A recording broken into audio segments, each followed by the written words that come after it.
If the writer's initial sentence isn't effective, he has failed in his first step. Edgar Allan Poe said that in the 1800s. So the idea of your first page, your first sentence even, is very important and always has been. A few years ago, the Scriptwriters Network in Los Angeles had a panel of readers from major producers answering the age-old question, what the heck are they looking for in a script? They get the usual answers: an interesting and unusual story, good writing, great characters, a new spin, or a fantastic high concept. But there was one big surprise. Someone asked if it was true that a reader would know a good script or a bad script after only 10 pages. The entire panel agreed that they usually knew if a script was good or bad after the first page. Some of them even said after the first sentence. The average reader has to read and analyze about a dozen scripts a week. That's more than 2 a day. If your script is slow getting started or confusing, the reader may set it aside and move on to the next script. Sure, they'll come back to the problem scripts eventually and give them a full read, but you've already started off on the wrong foot. Oscar-winning screenwriter Roger Avery once told me that success in screenwriting is all about getting your script in the right pile. There are 75,000 script-related materials registered with Writers Guild every year, and only about 200 to 250 studio films made. And that gets worse. Over half of those films are based on previously copyrighted material like novels, short stories, comic books, magazine articles, old TV shows, which are never registered in the first place. So in order to get the 100 original scripts that are made from the 75,000 original scripts that are submitted, they're put into different piles.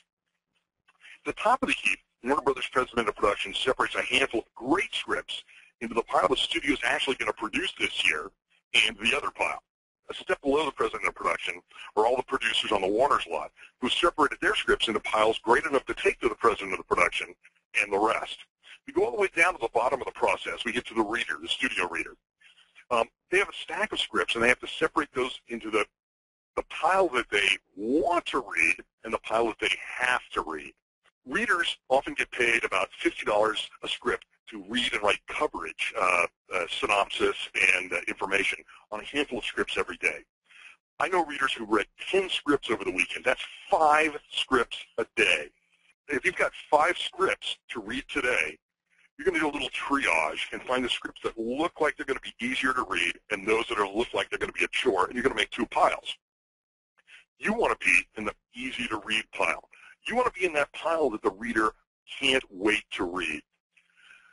Readers are really the people that run Hollywood. They're the first wall you have to jump over, or your screenplay doesn't really get anywhere. They're also probably the lowest paid and least appreciated people in the business, and sometimes even the most hated. Readers just want to be entertained. They're like you and me. And a great script takes them away from their crappy job and into another world. It's just like when we pay $12 to go see a movie. We want that movie to entertain us. If you think of your first 10 pages like the first 10 minutes of some movie you just paid a small fortune to see, it better be good. First impressions. There are some contests that only read the first 10 pages of your screenplay. New writers often complain about this. But your first 10 pages is your first impression, so you want them to be great. A contest reader may not be able to know how brilliant your characters and story are after the first 10 pages, but they'll know if you have an ability to write or not. Yes, writing does matter in screenwriting. You stumble around trying to make a point or can't use words to paint a vivid picture, that's a problem. So your first 10 pages are critical. You want to impress them. You want to make them need to read the rest of your script. Wait a minute, some of you are saying, my first 10 pages may be a little slow, but on page 30, a script really kicks into gear and is brilliant. That reader is still going to read the entire script before writing their coverage. But isn't being in the most important pile, isn't being in the good pile one of those things that gets it off on the right foot? Basically, your first 10 pages are like a first date. If you show up on a first date holding a bloody axe and wearing a hockey mask, you may be the nicest person in the world, but I'll bet your date isn't going to hang around long enough to find out. After she locks the door and calls the police, she'll probably be running for her life. Even if you were to show up for a second date in a suit and tie, she'll probably still be bolting for the door and calling 911. You didn't make that good first impression. You want the reader to start out liking your script. By the time they have struggled through 9 uninteresting pages, it's not going to matter how brilliant the rest of your script is. They have already made their decision. If a good first page doesn't hook the reader, your script may be DOA. Readers are like the audience. They want to be entertained. So come up with a great, entertaining first page and first 10 pages.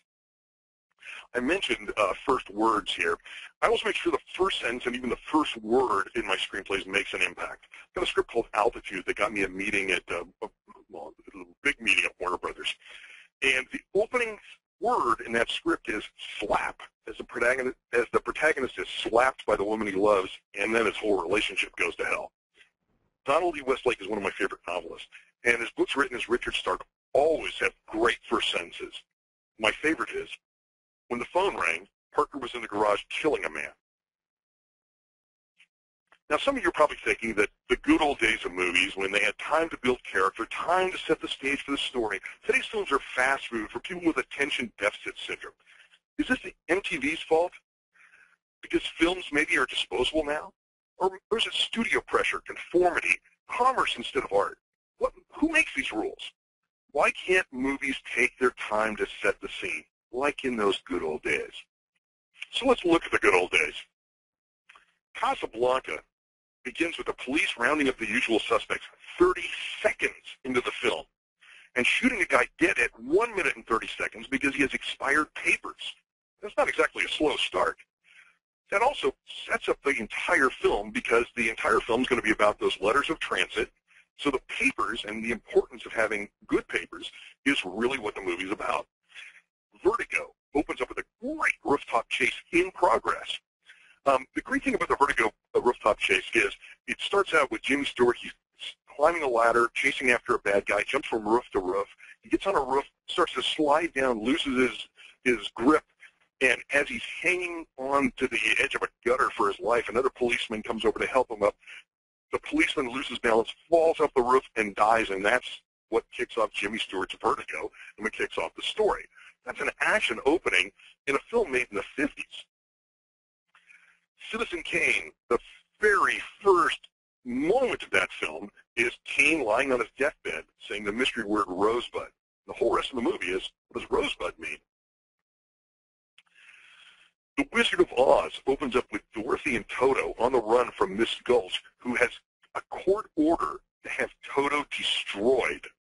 They're going to kill her dog, so she's on the run. That's the opening moment of that film. Double Indemnity starts out with our protagonist who's been shot and is bleeding out, dying, basically confessing to his murders. It's a Wonderful Life, a Christmas classic, opens up with our protagonist getting ready to kill himself. So all of these movies open up, hit the ground running. They open up strong. Those are the good old days. What about Oscar winners?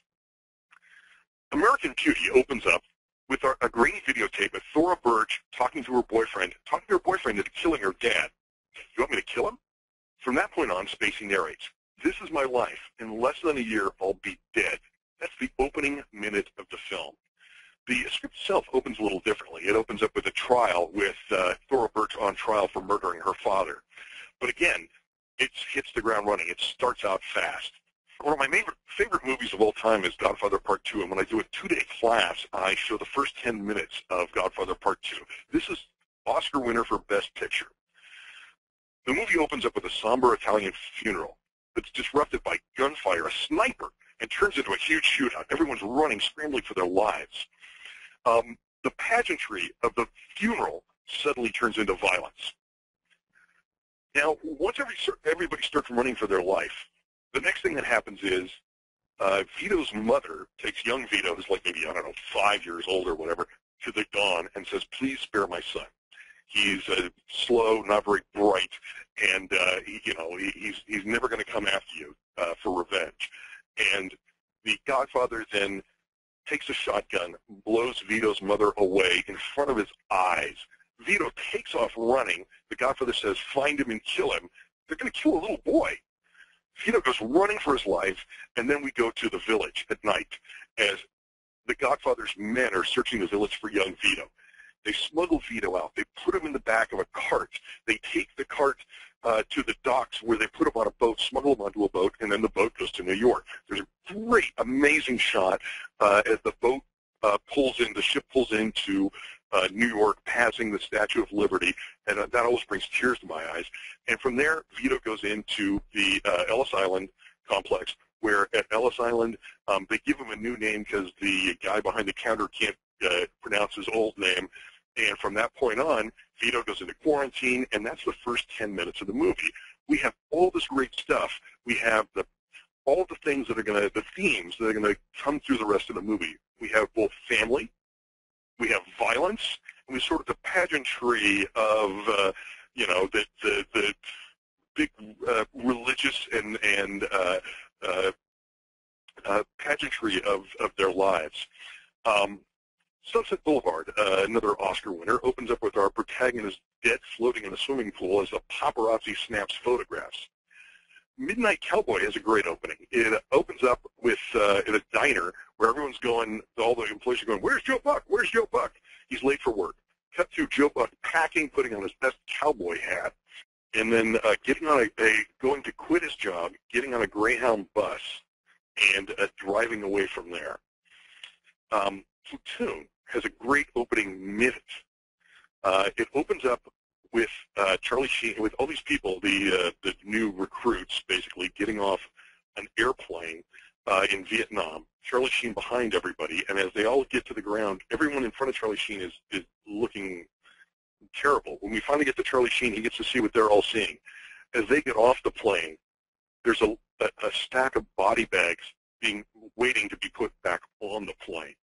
That shows you exactly what's going to happen to all these new recruits.